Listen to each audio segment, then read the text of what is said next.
The girl was lying in the ditch, her phone still ringing somewhere beneath her body, blood pooling into the red Texas dust, and Silas almost drove past her.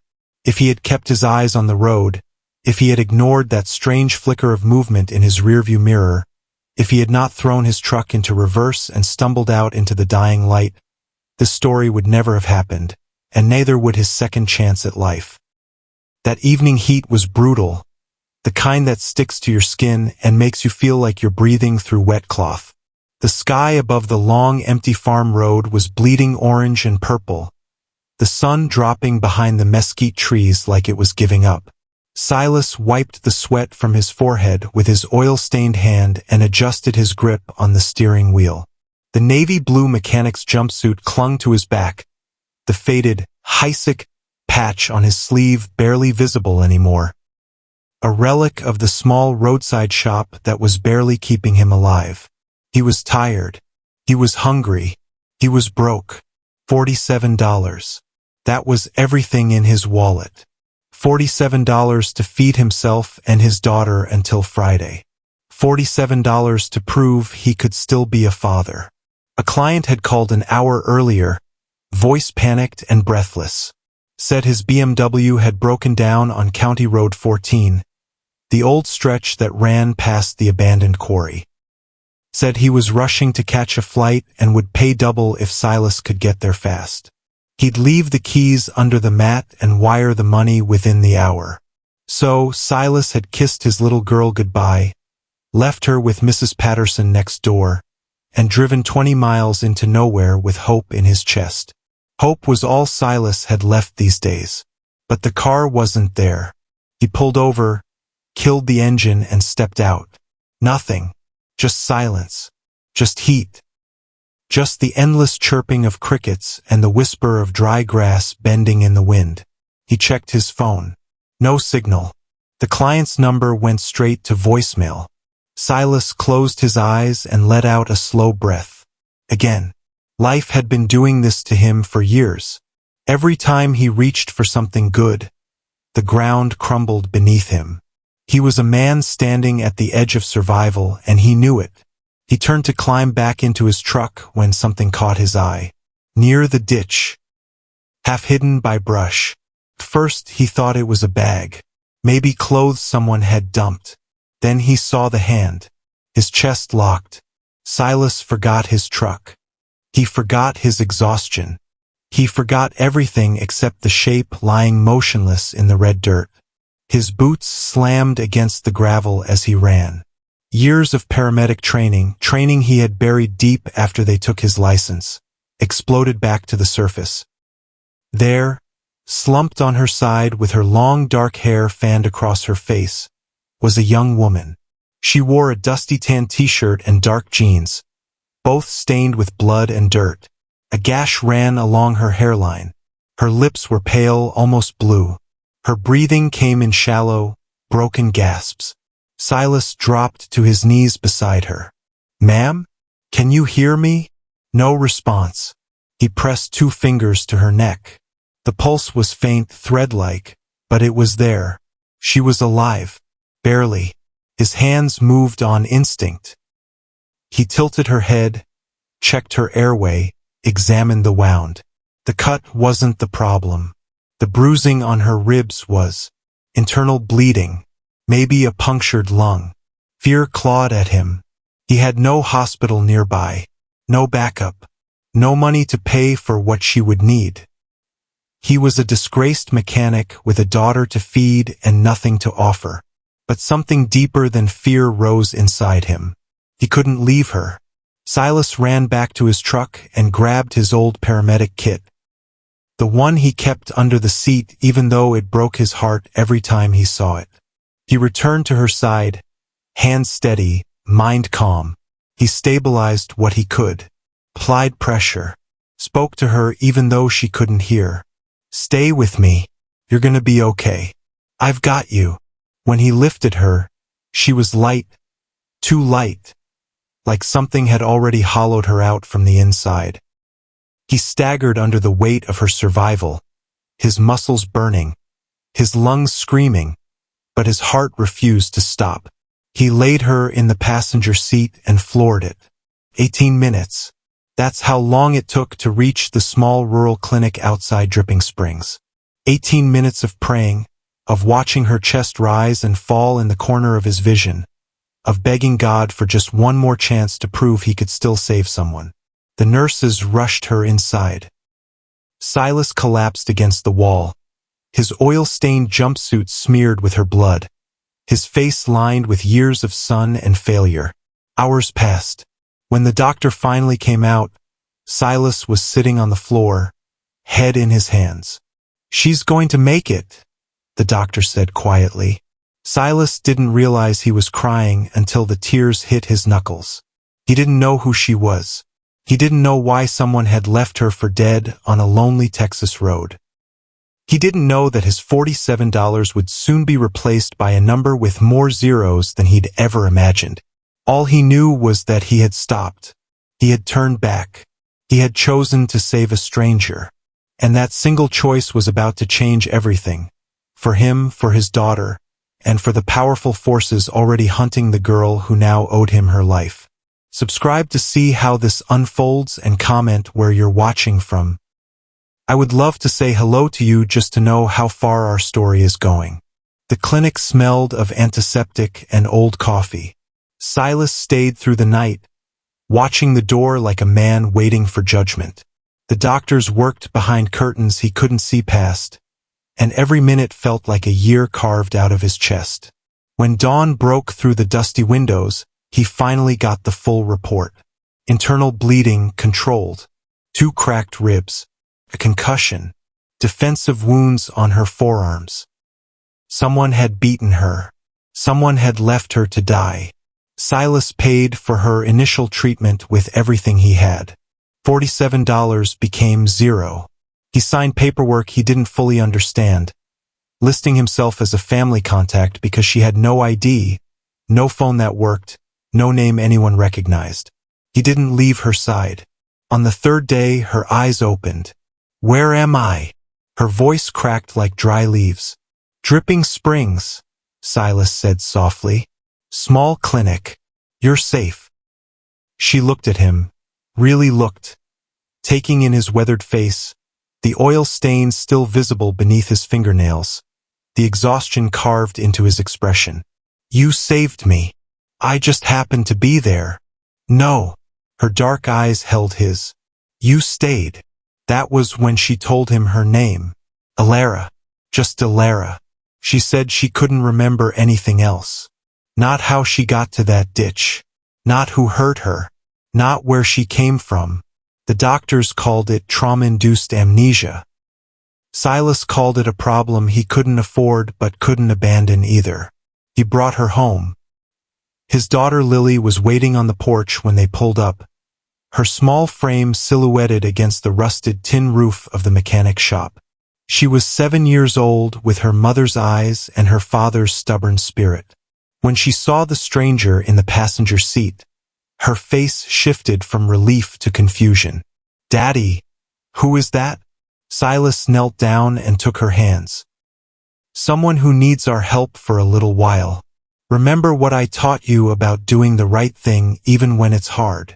Lily nodded slowly, her gaze drifting to Alara, who was leaning against the truck looking like she might collapse. "She can have my bed," Lily whispered. "I'll sleep with you." Silas pulled his daughter into his arms and held her tight. She was the reason he kept breathing. The reason he hadn't given up when the medical board stripped his license over accusations he couldn't disprove. The reason $47 had felt like a fortune because it meant she would eat. That night, Silas set Alara up in the small apartment behind the shop. It wasn't much. A single room with a kitchenette, a bathroom with a cracked mirror, and walls thin enough to hear the highway. But it was warm. It was hidden. And right now, hidden mattered, because someone was looking for her. He knew it the moment he saw the black sedan rolling slowly past his shop the next afternoon. The windows were tinted. The plates were out of state. It circled twice before disappearing down the farm road. Silas didn't sleep that night. He sat in the dark with his old hunting rifle across his knees, watching the road through a gap in the curtains. Lily was curled up on the couch behind him, breathing softly.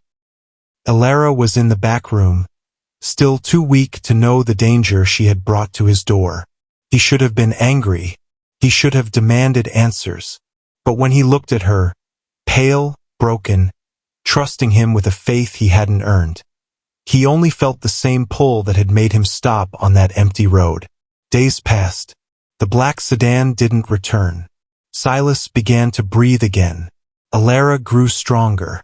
She started helping around the shop, handing him tools, watching him work with quiet fascination. She wasn't used to labor. Her hands were soft, her movements uncertain. But she learned fast and she never complained. One evening, she sat on an overturned crate while Silas fed her soup from a chipped bowl. Her color had returned. Her bruises were fading to yellow and green. She watched Lily playing with a stray cat near the garage door, and something shifted in her expression. "You have nothing," she said quietly. "But you gave me everything." Silas shrugged. "I have her." "That's not nothing."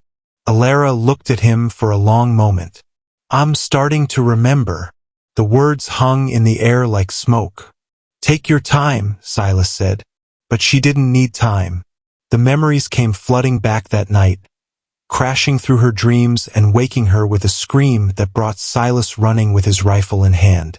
She was sitting up in bed, shaking, her face wet with tears. "I know who I am," she whispered. "I know who did this to me." Her name was Elara Sterling, the only daughter of Cyrus Sterling, founder of Sterling Industries, a tech empire that stretched from Silicon Valley to Manhattan. She had been kidnapped 6 days ago during a charity event in Houston. The men who took her wanted leverage over her father. When the ransom negotiation failed, they beat her, drugged her, and dumped her on a back road to die. Silas sat down slowly, the weight of her words pressing against his chest. "Your father is a billionaire." "Yes. And the people who took you, they'll come back." Her voice was steady now, hardened by the memory of what they had done. "They'll come back to finish what they started." Silas looked toward the door where his daughter slept. He thought about his empty bank account, his ruined career, his life held together by duct tape and desperation. He thought about walking away, handing this woman over to the authorities and washing his hands of it all. But then he thought about that ditch, that faint pulse beneath his fingers, that choice he had made when no one was watching. "Then we'll be ready," he said. 3 days later they came. Not the kidnappers. Something else. A convoy of black SUVs rolled down the dirt road like a funeral procession, kicking up clouds of red dust that blotted out the afternoon sun. Silas counted 5 vehicles, each one polished to a mirror shine that looked obscene against the rusted backdrop of his shop. Men in slim-fit navy suits stepped out first. Security, clearly, with military posture and eyes that scanned every shadow. Then the back door of the lead vehicle opened, and a man emerged who didn't belong in this world. He wore a sharp royal blue suit with a bright pink tie. His hair was silver at the temples, his jaw set like granite, and his polished shoes left prints in the dust as he walked forward with the authority of someone who had never been told no. Silas stepped onto the porch, rifle lowered but visible. The man stopped 10 feet away. His eyes moved past Silas to the window where Elara's face appeared, pale and wide-eyed. "Daddy," she breathed. Cyrus Sterling's mask cracked. Just for a moment. Just long enough for Silas to see the father beneath the billionaire, the man who had spent 6 days not knowing if his daughter was alive or dead. Then the mask returned, and those sharp eyes fixed on Silas. "You're the one who saved her." It wasn't a question. Subscribe to see how this satisfying story unfolds and comment where you're watching from. I would love to say hello to you just to know how far our story is going.